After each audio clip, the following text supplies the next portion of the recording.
prosunga avet sata aman ka son sit zo se ingle a hien be na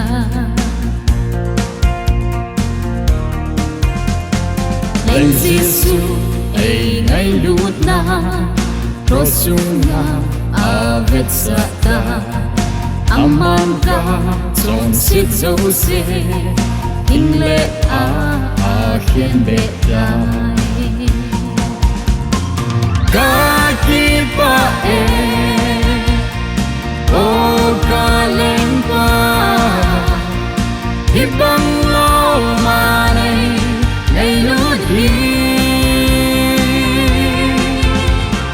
Kakipa ay huing pa Nava choy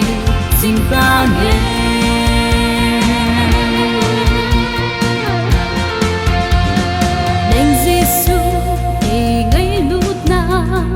Prosunga avet sata aman ka son sit zo se ingle a hien be na Lên Giêsu ai ngay lút na prosunga avet sata aman ka son sit zo se ingle a hien be na Kakipa o kalempa ibang lo manay nailudhi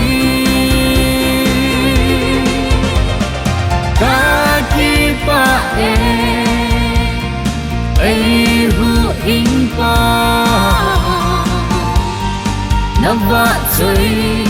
singtane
Ibang lo manay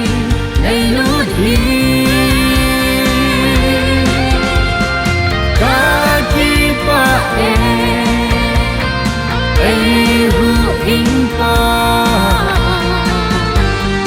Nava choy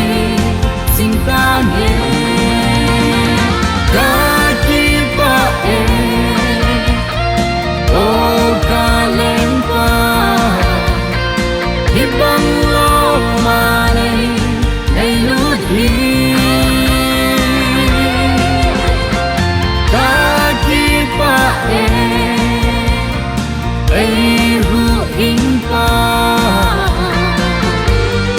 Nava choy singtane